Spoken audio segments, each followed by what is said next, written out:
Bonjour à tous, c'est Wargaming pour une nouvelle vidéo de Mage Knight. Alors là, on va parler un peu des trucs et astuces, enfin, on va revenir sur le combat, on va parler des tuiles aussi, comment ça se passe avec les tuiles.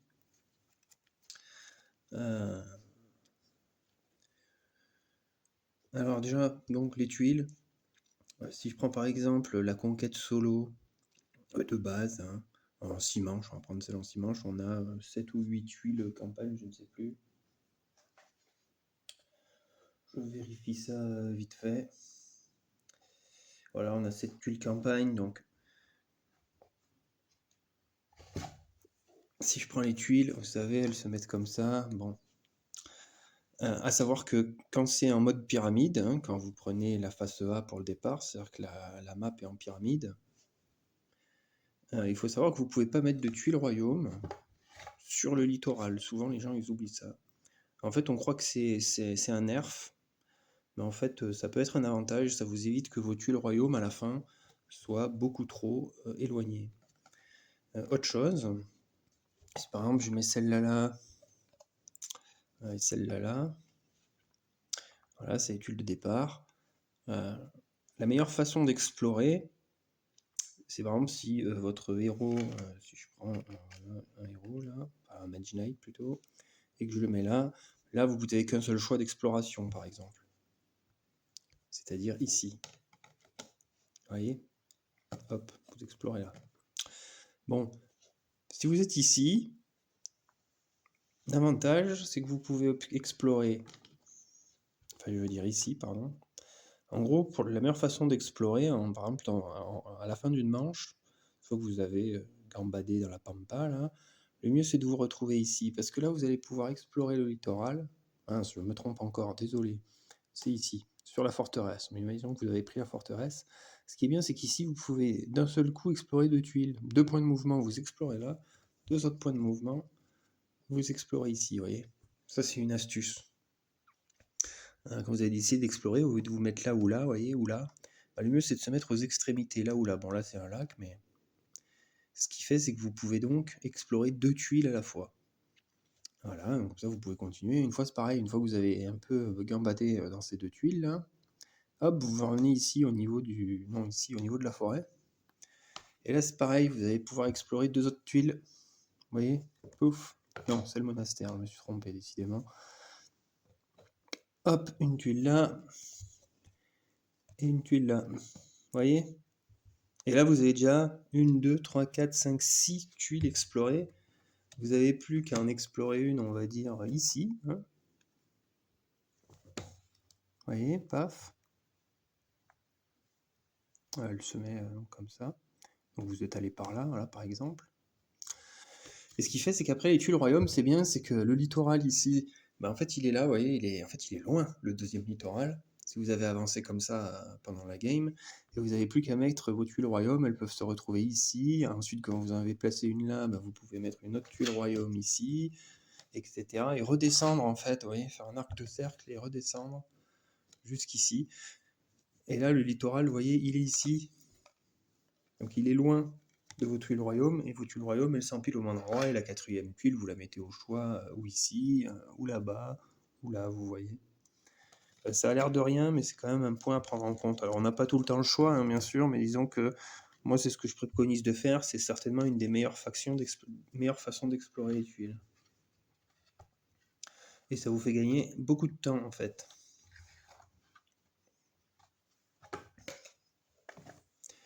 Voilà, ça c'est un truc important hein, quand même.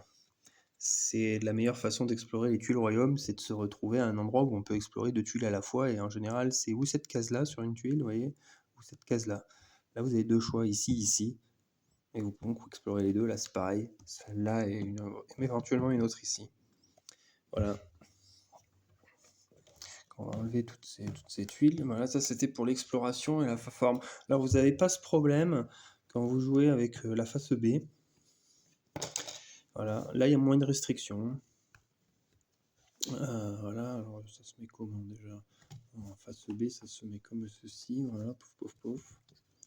Et là, il y en a une troisième là. hop, voilà. Et là, dans ce cas-là, il n'y a pas de restriction. Ça veut dire que certaines tuiles royaume, bah, vous pouvez les mettre sur le littoral. Il n'y a pas de souci dans ce mode-là. Mais en mode pyramide, vous n'avez pas le droit de mettre de tuiles royaume sur le littoral. Rappelez-vous bien que quand même une tuile royaume, il y a quand même une restriction. Il faut toujours qu'elle soit adjacente à deux autres tuiles. Voilà. Donc ça, c'était les petites astuces sur, sur la map en fait. Hein. Ça a l'air de rien, mais ça peut aider. On n'y pense pas forcément quand on se déplace sur la map, pris par les enjeux de la partie. Donc ça, c'était pour la map. Bon, alors maintenant, je vous ai fait une vidéo, la précédente vidéo, c'était sur les combats. Et donc, on va un peu continuer dans cet avantage-là. On avait parlé des résistances, pardon. Enfin, cet avantage-là. Non, je dis n'importe quoi. On va regarder un peu cette direction-là. Si je prends, par exemple... j'avais parlé des résistances, etc. Mais je ne vous ai pas parlé... Et il y a une astuce, voilà, des gens qui sont résistants aux arcanes. Vous voyez ce petit signe-là qui est à côté de l'armure, qui indique une compétence de défense, il est résistant aux arcanes. Et là, ça veut dire que lui, aucun effet non-attaque ou non-blocage ne peut agir sur lui, donc empêcher d'attaquer, réduire son armure, le détruire automatiquement, voilà. Ça ne marche pas, sauf qu'il y a une feinte, c'est que s'il est dit sur la compétence ou la carte, etc., que ça réduit ou enlève, en gros, si ça vise l'attaque, si ça vise pas l'unité, mais que ça vise l'attaque, ça marche. C'est-à-dire que vous pouvez réduire l'attaque, pardon. Si par exemple il y a un effet qui vous dit, je ne sais pas si Wolfolk là, elle a ça, elle, non, peut-être pas Wolfolk, mais je crois que Brevalart, il a une compétence qui réduit l'attaque, si j'arrive à récupérer ses cartes. Voilà. Je sais plus où elle est, cette compétence. Ouais, elle est là, voilà, c'est allié sauvage, vous voyez, allié sauvage. Le coût d'exploration sont réduits de 1 mouvement, bon ok, mais en plus, une fois par tour, attaque 1 ou réduisez de 1 l'attaque d'un ennemi. Et donc là, c'est vous réduisez l'attaque d'un ennemi, c'est pas l'ennemi. Et ça marche contre les unités résistantes aux arcanes, vous voyez. Donc là, vous pouvez réduire de 1 son attaque grâce à cette compétence. Quand il est marqué l'attaque de l'unité et pas l'unité directement, alors que normalement, les unités résistant aux arcanes, les effets non-attaque, non-blocage ne marchent pas, et ben ça va marcher contre lui, vous voyez. Et ça, c'est pas une résistance. Hein. C'est-à-dire que si vous attaquez 2 ennemis en même temps, qui sont résistants aux arcanes, lui, il bénéficiera pas de la résistance aux arcanes. Ça marche pas pareil que les résistances, vous voyez. Ça, c'est des astuces à connaître. C'est très important. Hein. Autant là, si vous les groupez, là, si vous faites par exemple une attaque de glace sur tout le monde, comme lui, il est résistant à la glace, et ben, l'attaque de glace sur tout le monde sera divisée par 2, arrondi à l'inférieur, parce que lui, il est résistant à la glace. Mais par contre, si je sais pas, il y a une attaque avec un effet qui dit ça réduit l'armure d'un ennemi de 2, ou des ennemis, les 2 ennemis de 2 par exemple, ça va marcher sur lui, hein, mais pas sur lui par contre, parce que lui, il est résistant aux arcanes. Par contre, ce que vous pouvez faire, c'est par exemple activer cette compétence de Brevalart, ou celle-là par exemple, vous voyez, là il y a le -1 d'attaque, et ben ça va marcher sur lui le -1 d'attaque, vous voyez, si vous le ciblez avec cette compétence. Même s'il est résistant aux arcanes, parce que ça ne cible pas l'unité, ça cible son attaque. Tous les effets qui ciblent l'attaque, en fait, sont efficaces, même si l'unité est résistante aux arcanes. Voilà. Par exemple, si vous avez, il y a une carte dans le jeu qui annule un effet d'une attaque, ça va aussi marcher, puisque ça cible que l'attaque de l'ennemi, ça cible pas l'unité. Si par contre il y a quelque chose qui vous dit, je sais pas, l'unité voit j'ai une bêtise, mais l'unité a son attaque divisée par 2, ça marche pas. Parce que c'est l'unité qui est visée, dans ce cas-là, elle est résistante aux arcanes. Par contre, s'il y a marqué l'attaque de l'ennemi est divisée par 2, là ça va marcher parce que ça vise uniquement l'attaque. Petite subtilité de la résistance aux arcanes, non seulement quand vous groupez, la résistance ne se transmet pas, n'agit pas, on va dire, sur l'ensemble du groupe. Et en plus, il faut savoir que si un effet vise directement l'attaque, la résistance aux arcanes ne le protège pas contre ça. La résistance aux arcanes le protège de tous les effets non attaque non blocage qui visent spécifiquement l'unité, pas son attaque. Vous voyez, à Mage Knight, il faut vraiment bien lire les détails. Hein. Faut appliquer littéralement ce qui a marqué, sinon on fait des erreurs.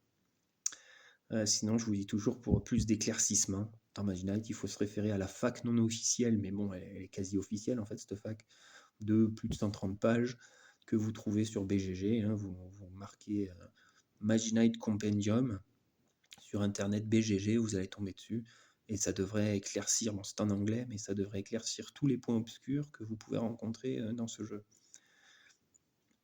Voilà. Donc ça, c'était pour parler un peu du combat et des résistances enfin, les résistances. L'immunité aux arcanes, c'est pas une résistance. Hein. Voilà. Donc vous voyez, c'est pour vous donner des exemples en fait de qu'est-ce que c'est Mage Knight, les mécaniques en fait, une fois qu'on a compris les règles de base, etc. En fait, il faut, comme on dit, les détails, le diable se cache dans les détails. Ben, Mage Knight, c'est pareil. C'est dans les petits détails qui fait que le jeu va en être sublimé. Parce que c'est plein de petits détails comme ça de partout. Et c'est ça qui rend le jeu relativement complexe, mais extrêmement bien fait. Hein. C'est un petit chef-d'œuvre à ce niveau-là. Et voilà. Mais il faut vraiment faire attention. Et après, à force, vous allez petit à petit, vous allez maîtriser tout ça. Hein. Mais tant que vous ne les maîtrisez pas, ben, c'est sûr qu'on ne comprend pas trop. C'est pas tangible, donc on ne touche pas la sensibilité de ces petites subtilités qui vous permettent justement de faire ressortir tout le condensé, enfin toute la beauté du jeu. Voilà, donc ça c'était pour ce petit détail là, mais après c'est pareil, si je prends Wolffolk, là tiens c'est parfait, vous voyez, il y a des petits détails, si je prends Hurlement de la Meute, vous voyez, tiens, Hurlement de la Meute. Ça vous permet, ça, de jouer une carte inclinée qui va générer x4. Bon, en plus, si vous avez des slots de commandement de libre, c'est-à-dire sans unité, ça vous ajoute plus 1 au x4. C'est une très belle compétence. Bon, ça, c'est une compétence coopérative, hein, mais bon, vous pouvez l'utiliser en solo. Et après, quand vous avez mis votre tuile au milieu, le tour d'après, donc un joueur, si vous jouez en multijoueur, un autre joueur, ou vous-même au tour d'après, si vous jouez en solo, ça vous donne, si vous l'utilisez, la tuile que vous avez posée devant, un petit malus de -1 en attaque et -1 en armure. Donc c'est très sympa. Bon, et là, vous voyez, il y a un point d'exclamation à côté de la tête noire, là, qui est en fait l'interaction. Ça représente l'interaction. Donc ça veut dire que vous ne pouvez pas l'utiliser pendant une interaction. Une fois par manche, sauf pendant une interaction. C'est marqué dans la description. Il faut toujours bien lire, hein, Mage Knight. Je le répéterai jamais assez. Voilà, blablabla. Bon. Donc, pendant une interaction. Donc vous dites, je ne peux pas l'utiliser pour générer de l'influence. Bah si, en fait. Sauf pendant une interaction. Alors vous allez me dire, ouais, mais c'est nul, c'est tout bidon, je ne peux pas recruter, je ne peux pas me soigner, je ne peux pas acheter de cartes actions avancées dans les monastères. Oui, mais il se trouve que dans le jeu, il y a des cartes actions avancées qui jouent sur l'influence et qui vous font gagner des cartes. Vous pouvez acheter des cartes comme ça, actions avancées. Vous pouvez, alors je sais plus, je crois que vous pouvez vous soigner. Vous pouvez même transformer l'influence en parade. Et donc dans ce cas-là, c'est efficace, vous voyez, parce que c'est pas pendant une interaction. Vous voyez ce petit détail? Et ça, c'est très très important. C'est-à-dire que pendant une interaction, vous ne pourrez pas générer 4 d'influence, mais toutes les autres fois où vous générez de l'influence vous apportera un avantage, vous pourrez l'utiliser. Voilà. Voilà, ça c'était un exemple que je voulais vous donner, des trucs et astuces de Mage Knight. Il faut bien lire et bien analyser quand vous ne pouvez pas faire quelque chose, quand vous pouvez le faire, etc. Si je prends Goldix, il a une compétence pareil, qui donne de l'influence. Je ne sais plus laquelle c'est. En gros, pour chaque couleur de cristal que vous avez dans votre inventaire, vous gagnez +1 d'influence. Donc si vous avez une couleur, ça fait +1. Si vous avez 2 couleurs, ça fait +2. Si vous avez 3 couleurs, +3. Si vous avez les 4 couleurs, +4. Mais lui, il y a bien marqué sur cette compétence que c'est pendant une interaction. Donc vous ne pourrez l'utiliser que pendant une interaction. Ce qui le différencie en gros des autres Mage Knight, parce qu'ils ont tous une compétence d'influence en général, les Mage Knight, par exemple indépendante pour Wolfhawk, qui est d'ailleurs assez spécial. Et ils vous disent une fois par tour influence 1 ou influence 3 si vous n'utilisez pas d'influence pour recruter des unités lors de ce tour. Mais vous voyez, c'est une fois par tour et influence 3. Ils vous disent pas pendant une interaction. Vous voyez? Alors que la compétence de Goldix, lui, il y a bien marqué une fois par tour pendant une interaction. Ça veut dire que Goldix, il ne pourra pas générer d'influence en dehors, grâce à sa compétence, en dehors d'une interaction, alors que les autres, oui, vous voyez. Donc voilà, c'est des petites choses comme ça, et Mage Knight, c'est plein de petites choses comme ça. Et en fait, quand toutes ces mécaniques s'imbriquent les unes les autres, c'est là que ça devient merveilleux, en fait. Et c'est là qu'on voit des différences entre les Mage Knight, qu'on peut faire des différentes stratégies, etc. Voilà pour les petits trucs et astuces sur Mage Knight. Bon, vous voyez, c'est pour ça qu'il est complexe aussi ce jeu. C'est qu'il faut en tirer la substance style moelle et toutes les petites différences entre les Mage Knight, etc. pour pouvoir en apprécier vraiment la complexité. Mais après, c'est vraiment un jeu merveilleux. Donc là, je vous ai parlé un peu voilà, et des trucs et astuces comme ça, il y en a plein. Alors là, je n'ai pas en tête d'autres trucs et astuces à vous donner pour le combat, etc. Mais si par exemple, vous avez, je sais pas moi, une unité, voilà, tiens, les golems gardiens, ça tombe bien. Vous voyez, eux, ils ont une résistance de 3 physique, je ne reviens pas là-dessus, je vous en ai parlé dans ma vidéo précédente. Bon, vous avez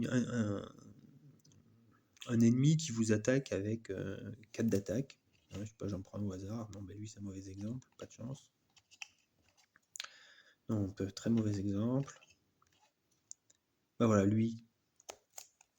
Vous voyez ce terrible arbalétrier du thème, il a une attaque de 4. Bon, alors imaginons que vous puissiez le baisser avec baisser son attaque, pardon, avec, vous voyez, cette compétence-là de Brevalart, qui offre la possibilité de baisser l'attaque de 1. Vous baissez son attaque de 1, et là, pouf, comme il passe à 3, c'est pile poil l'armure du golem gardien qui a la résistance physique, donc vous pouvez encaisser avec votre golem gardien cette attaque sans qu'il se passe rien. Vous voyez, le golem gardien ne sera pas blessé, résistance physique. Voilà, vous voyez, sachant que ça, la vélocité, je rappelle, ça ne double l'attaque que pendant la phase de parade, pas pendant la phase d'attribution de dégâts. Donc vous voyez, en baissant de 1 cette attaque pendant la phase de parade, non, d'attribution des dégâts ou de parade, c'est comme vous voulez en fait. Vous baissez son attaque de 1, vous savez qu'après, hop, vous pouvez. Et ça, voilà, ça c'est un exemple. Là, le pion il est seul, mais quand il y a 6 pions en face de vous, avec plein de capacités différentes, etc., c'est là que ça devient compliqué de savoir sur qui, sur quoi, qui va encaisser, à qui je vais baisser l'attaque, etc. C'est là que ça devient compliqué, mais vous voyez, c'est des petites astuces. C'est des petites astuces et il faut combiner toutes les petites astuces que vous pouvez avoir en fonction de votre main, de vos unités, de votre mana, de vos compétences, même de l'endroit où vous êtes. C'est très très important. À Mage Knight, vous voyez, le terrain il est très très très varié, quoi. Et donc, suivant l'endroit où vous vous trouvez au moment de faire une action, souvent ça influera surtout sur le combat. Il faut vraiment savoir où vous vous situez sur la map. Par exemple, si vous êtes sur un village, vous savez qu'au tour d'après, vous allez pouvoir vous soigner. Là, vous savez que vous allez piocher plus de cartes dans une forteresse. Là, vous savez que vous allez avoir un cristal blanc à la fin de votre tour. Si vous êtes sur une clairière magique, vous savez que vous allez pouvoir purger une blessure, etc. Vous voyez, il faut tout prendre en compte, toutes les petites subtilités, pour enfin arriver à un résultat optimal en gagnant sur les monstres que vous rencontrez. Mince, ouais, mon pion. Ouais, il est là. Voilà. Vous voyez, autre petite astuce. Alors, il y en a plein comme ça, des astuces. Et après, quand vous avez des cartes très puissantes, des sorts, des artefacts, des actions avancées, vous avez énormément d'astuces. Et c'est un peu le combo de toutes ces astuces qui va vous faire gagner la partie, en fait.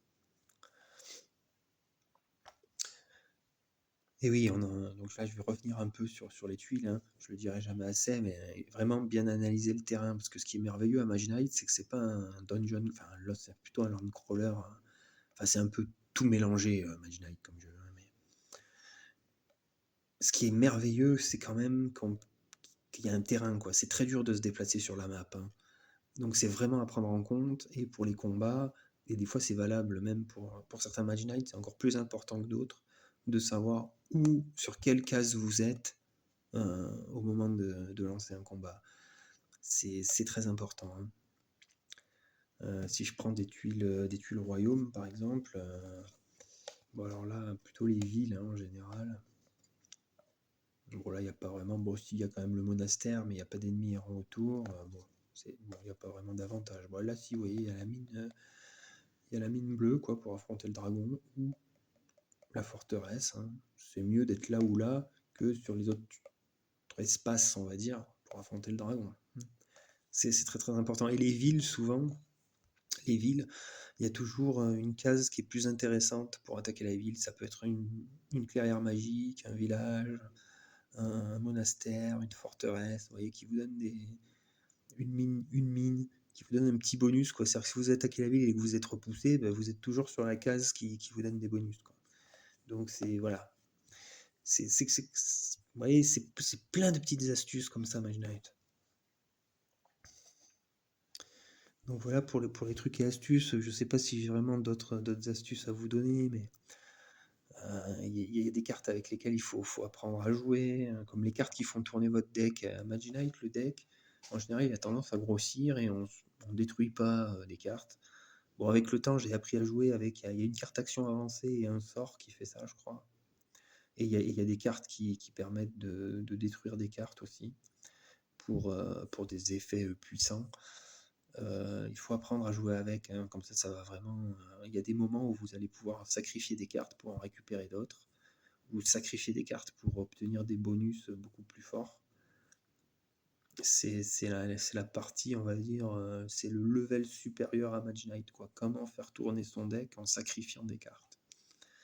Et ça, je vous invite à essayer tout simplement, quoi. Autre petite astuce, c'est que Mage Knight, c'est surtout un jeu solo, hein. C'est certainement un des meilleurs solos qui existent. J'en connais pas d'autres, hein. Pour moi, c'est un des meilleurs jeux sortis depuis qu'il existe des jeux, hein. Je dis pas que les autres sont mauvais, hein. Les échecs, c'est excellent, attention. Mais on va dire que c'est vraiment un chef-d'œuvre. Mais voilà, les compétences coopératives, quand vous jouez en coopération, sont très très intéressantes, hein. Si vous les jouez bien et que vous êtes, disons, en accord avec votre Mage Knight collègue, eh bien, on a découvert en jouant avec des amis que si on faisait en sorte de bien les jouer, ces compétences, ça pouvait être très très très très très bien. Idem pour la compétence de compétitive, hein. Ça peut être, à mon avis, alors nous on n'a jamais testé ça encore, hein, je vous avoue, mais je pense que c'est du même niveau que la compétence coopérative. Donc en compétition, à mon avis, c'est très fort pour mettre des bâtons dans les roues aux adversaires, hein. Mais à plusieurs, n'hésitez pas à prendre ces compétences coopératives et à forcer leur utilisation par les deux joueurs, enfin par vous quand vous l'utilisez, et ensuite faire en sorte que celui ou celle, ceux qui ont joué après, vont pouvoir récupérer, enfin qui ont mené au moins au moins un de vos acolytes qui puisse l'utiliser à bon escient. C'est très efficace en fait. Il faut juste réfléchir un petit peu à comment les utiliser quand on est à plusieurs.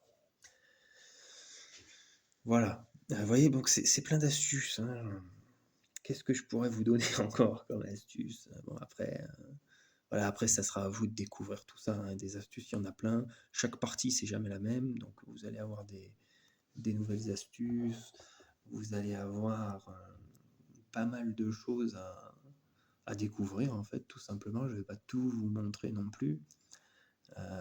Mais il y a pas mal de choses comme ça, de petites subtilités, de petits mécanismes qui font toute la richesse du jeu.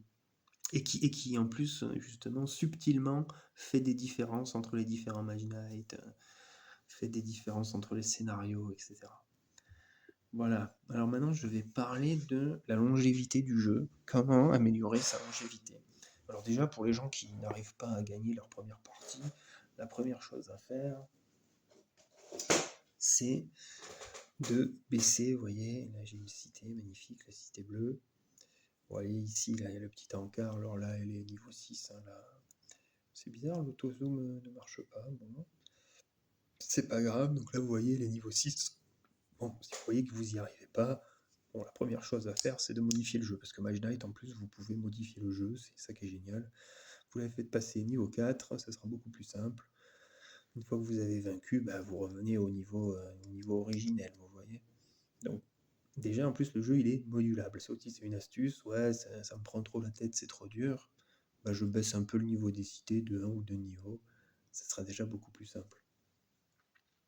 Ensuite, quand vous avez fait le tour de Mage Knight, que vous avez fait tous les scénarios en niveau normal, etc., il y en a, hein, donc il faut vous taper tous les scénarios du livre de base, tous les scénarios des extensions, en plus éventuellement des scénarios que vous trouvez sur internet. Une fois que bon, vous pouvez les faire en solo à 2 ou à 3, hein. Bon, 4, c'est pour vraiment les hardcore gamers, hein, parce que la partie va vraiment durer longtemps si les gens ne jouent pas souvent. Même à 3, ça fait... Bon, à 3, si les gens savent jouer, ça va, ça peut passer. Mais à 4, ça commence vraiment à être violent, hein. Il faut vraiment que tout le monde sache vraiment, que tout le monde ait fait beaucoup de Mage Knight. Mais ce que vous pouvez faire, même en solo d'ailleurs, hein, c'est par exemple utiliser des variantes pour varier votre jeu. Et Mage Knight, ce qui est bien, c'est que c'est merveilleux à ce point-là. Déjà, vous pouvez utiliser, vous savez, il y a les jetons des extensions, etc. Donc, c'est trop facile, vous faites une conquête, vous faites des conquêtes solo, hein, le scénario de base, vous trouvez que vous gagnez à chaque fois. Déjà, vous pouvez monter le niveau des cités jusqu'au maximum, toutes les cités, faire des mégapoles, voilà, déjà, ça va monter le niveau de jeu. Après, ce que vous pouvez faire, c'est aussi la variante des tuiles aléatoires, c'est-à-dire que quand vous posez vos tuiles, normalement, vous savez, il y a une règle pour poser ces tuiles. Bah là, vous les retournez, pouf, et voilà, vous les mettez comme elles se retournent, voilà. Et donc elles tombent au hasard, les tuiles, vous voyez, elles sont pas dans le bon ordre. Enfin, elles sont pas comme la règle le dit. Voilà, elle est bien mise, par exemple. Bon, je suis tombé sur... elle est dans le bon sens, elle est dans un sens inversé, vous voyez. Et ça va varier votre plaisir, ça va varier la map. C'est-à-dire que les tuiles, vous les posez, vous les retournez, et hop, voilà. Vous ne suivez pas la règle de mise en place des tuiles officielles. C'est une variante qui est... Je sais plus... Je suis dans le livre des règles ou dans les légions, la Légion oubliée, mais... Vous voyez, première variante pour varier le jeu. Pareil, donc ce que je disais, vous pouvez mélanger tous les jetons. Si vous dites, tiens, bah, les dragons des ombres de Tesla, je les mets dans les dragons, pouf, ça va augmenter votre niveau de jeu. Qu'est-ce que vous pouvez faire d'autre aussi pour augmenter le niveau? Donc vous voyez, si vous commencez à mettre tous les jetons, que vous faites les tuiles aléatoires, que vous montez le niveau des cités, vous voyez, déjà, ça va bien complexifier le jeu.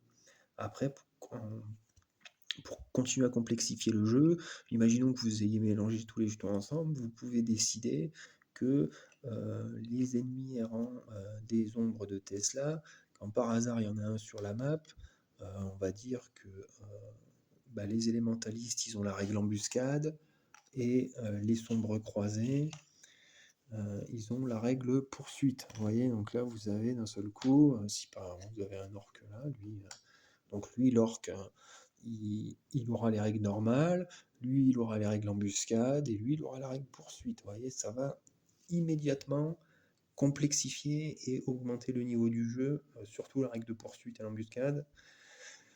Vous pouvez même dire, si vous l'avez envie, que aussi, les orques cannes, ils sont embusqués, donc ils ont la règle d'embuscade ou la règle de poursuite. Voire les deux, j'ai jamais essayé avec les deux, hein, qu'un jeton et la règle d'embuscade et de poursuite. Donc avec des cités au niveau élevé, avec éventuellement une mégapole, plus les tuiles au hasard, plus les règles d'embuscade et de poursuite, vous voyez, ça monte encore le niveau de jeu, ça va encore vous embêter plus la vie. Et vous voyez, donc vous pouvez vraiment monter comme ça, graduellement en fait, le niveau de difficulté des scénarios. Et ça, c'est vraiment génial. Moi, j'utilise beaucoup les tuiles aléatoires, par exemple. Le niveau des cités augmenté. De temps en temps, la poursuite ou l'embuscade, ça dépend. peut-être pas sur tous les jetons, hein, que sur certains, quand je mélange tous les jetons ensemble. Le fait de mélanger ou pas tous les jetons ensemble aussi, c'est important. Voilà, vous voyez, vous pouvez vraiment monter comme ça petit à petit. Alors pour ceux qui en ont marre aussi de la rivière, quand vous êtes en solo, qui tourne pas assez vite, il y a aussi une variante qui vous permet de faire tourner la rivière plus vite. Alors moi, je l'utilise jamais, parce que je trouve que ça facilite trop le jeu. Mais pour ceux justement qui en ont marre, qui ont un peu baissé le niveau des cités parce qu'ils trouvaient ça trop difficile, c'est une très bonne option. Ça vous permet de supprimer des cartes qui vous intéressent pas et d'en piocher des nouvelles, quoi, en gros. Je rentre pas dans les détails, mais c'est ça. Et donc en plus, il y a moyen aussi d'améliorer comment dirais-je, la difficulté, enfin pas la difficulté justement, là pour le coup, d'améliorer la facilité du jeu, c'est l'inverse. Pareil au niveau des cités, vous pouvez jouer avec le camp de Volcar comme une cité. C'est par exemple, on vous dit il y a 2 cités, vous mélangez tout, vous piochez 2 cités au hasard. Et vous pouvez tomber donc sur le camp de Volcar. Vous pouvez dire que la dernière tuile citée, vous la mettez tout en bas du deck, vous savez que c'est le camp de Volcar. Alors moi, des fois, ce que je fais, c'est que je joue carrément avec le Volcar dans les tuiles citées, je mélange tout, je pioche au hasard, donc je ne sais pas s'il va y avoir le camp de Volcar ou pas. Ça monte drastiquement le niveau de difficulté de la partie, je vous le dis, c'est chaud. Parce que le camp de Volcar, suivant par exemple, si je sais pas, vous devez conquérir 2 cités, la première ça se passe tout seul, et la deuxième, pas de chance, c'est le camp de Volcar. Donc c'est celle qui aura le niveau le plus haut. Si en plus vous avez monté le niveau des cités, c'est pas cool. Voilà, ce que vous pouvez faire aussi, c'est que les cités, c'est des cités aléatoires. Quand vous retournez cette tuile, voilà, vous savez que c'est la cité verte, bah non, c'est pas la cité verte, vous mélangez les cartes aides de la cité, vous en piochez une au hasard, et ça peut être donc autre chose que la cité verte, vous voyez. Vous avez vraiment un choix pour modifier un petit peu le jeu et le rendre un petit peu plus varié, voire très varié, et si vous combinez tout, et bien vous arrivez à un niveau de difficulté relativement extrême, on va dire, où il vous faudra du talent et pas mal de chance pour gagner la partie. Voilà, et toutes ces astuces, vous voyez, qui vous permettent. Il faut un peu regarder dans les variantes. Elles sont très très intéressantes dans Mage Knight. Je vous invite à regarder. Ça va varier vos parties. Alors évidemment, ça c'est quand vous jouez énormément à Mage Knight. Mais c'est valable pour tout le monde, hein. Si au bout d'un moment le jeu commence un peu à vous lasser, mettez quelques variantes dedans. C'est pas très compliqué à mettre en œuvre, et ça va tout de suite vous changer les parties, quoi, au niveau de la difficulté, au niveau de la variété. Enfin voilà, vous voyez, c'est vraiment relativement modulable, et ça fonctionne très bien. Bizarrement, c'est très clair, et ça fonctionne parfaitement. Voilà, hein, je pense que j'ai fait un petit peu le tour de cette exposition des trucs et astuces de Mage Knight. Je sais pas quoi vous dire d'autre, hein. Là, pour le coup, je pense que j'ai fait le tour. Vous voyez, je voulais vous parler un peu des mécaniques de combat et astuces. Je vous en ai fait un bref exposé, mais en gros, c'est pour vous démontrer que des petites astuces, etc., il y en a plein dans Mage Knight, et que c'est comme ça qu'on arrive à faire des combos et se sortir de situations où on se dit mais non, mais c'est impossible, je vais jamais gagner. Bah si, parce qu'en réfléchissant bien, vous verrez qu'il y a plein de petites astuces comme ça. Il faut vraiment bien lire ce qu'il y a sur les cartes, bien lire les compétences, hein, parce que je vous dis, ah mais là j'ai pas le droit de faire ça, ah ouais mais j'ai pas le droit de faire ça dans cette condition-là, mais dans l'autre condition j'ai quand même le droit de le faire, ouais. Toutes les astuces de variantes pour augmenter ou diminuer la difficulté du jeu, ça aussi c'est magnifique, ça permet vraiment de grosses variantes dans le jeu. Et puis il y a un autre aspect aussi en truc et astuces, c'est que c'est les scénarios, voilà.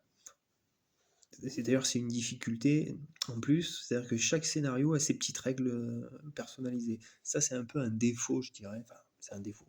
C'est un défaut et un avantage, quoi. Parce qu'en gros, si vous êtes habitué à un scénario que vous jouez tout le temps, souvent la conquête de cité, quand vous changez de scénario, il y a plein de nouvelles règles qui s'ajoutent, voire qui changent. Et ça, il faut les gérer, quoi. Donc, il faut bien lire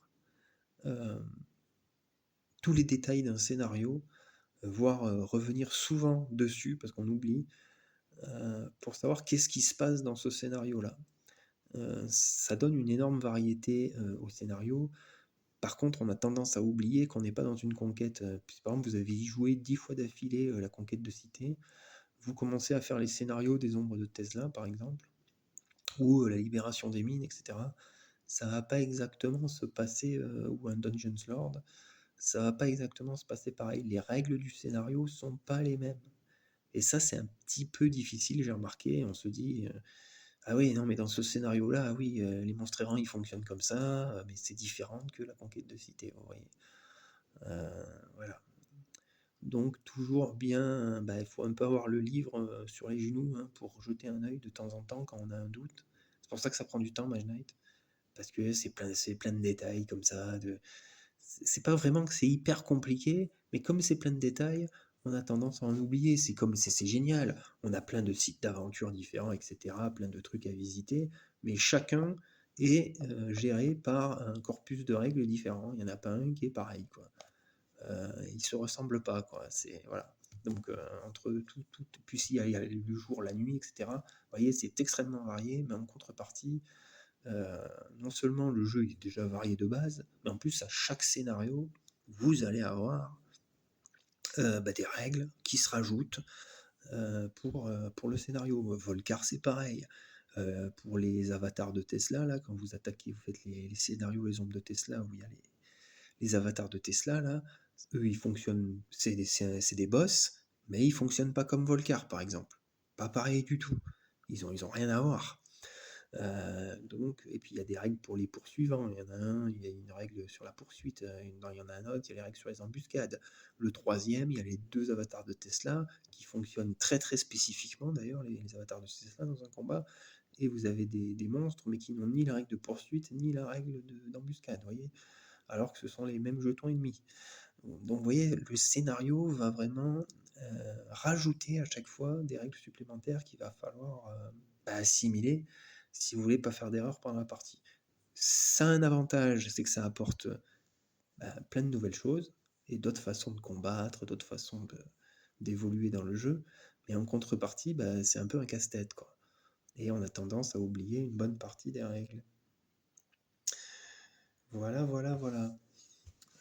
Donc, bon, vous voyez, là j'essaye de vous montrer, j'espère que j'ai réussi l'exercice, ce qui n'est pas sûr, que ce jeu, vous n'avez jamais fini de faire le tour en fait, parce que le jeu en lui-même déjà est extrêmement riche, mais en plus vous pouvez graduellement comme ça monter, diminuer la difficulté du jeu.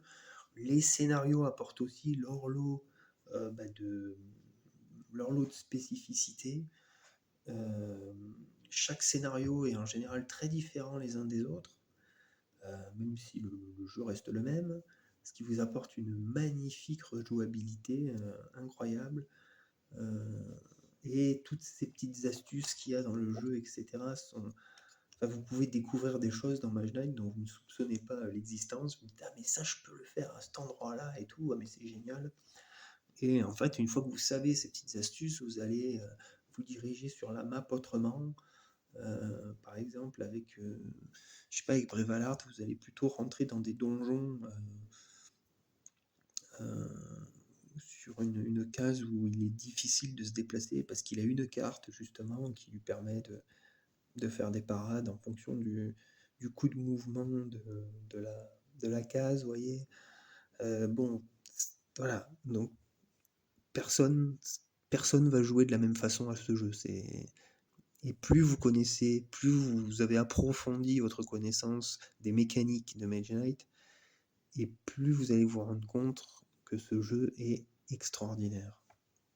À ce niveau-là, au niveau de la variété, au niveau de la, comment dirais-je, des cas différents, ouais, voilà, c'est ça, c'est la variété. Et puis la souplesse d'adaptation du jeu, quoi. C'est bon, voilà, vous avez des tuiles, le terrain c'est jamais le même. Vous pouvez même les mettre les tuiles, voilà, comme vous le voulez des fois. Si vous mettez la variante tuile aléatoire, voilà, ça va encore changer le jeu, vous voyez. Non, non, c'est vraiment génial. Voilà, ça c'est toutes les petites trucs et astuces qu'on pourrait soulever dans Mage Knight. Donc je crois que j'ai fait le tour cette fois-ci. Ouais. La prochaine vidéo, ça sera certainement une partie. Alors, je sais pas ce que je vais faire comme partie. J'hésite entre une conquête éclair, parce qu'après tout, j'ai fait qu'une vidéo de jeu. C'était une conquête tout à fait normale pour montrer comment le jeu se passait. Conquête de cité en solo, avec je crois que les cités avaient un niveau de +1, je crois. Oui, voilà. Bon. Là, je vais peut-être vous faire une conquête éclair. Et peut-être qu'on va faire les scénarios des ondes de Tesla par la suite. Et enfin, on finira par ou peut-être un petit Volcar, tiens, un Volcar Quest ou un Volcar Returns, pour vous montrer un peu tout ça. Eh ben, je vous dis bon jeu et à bientôt. Ciao.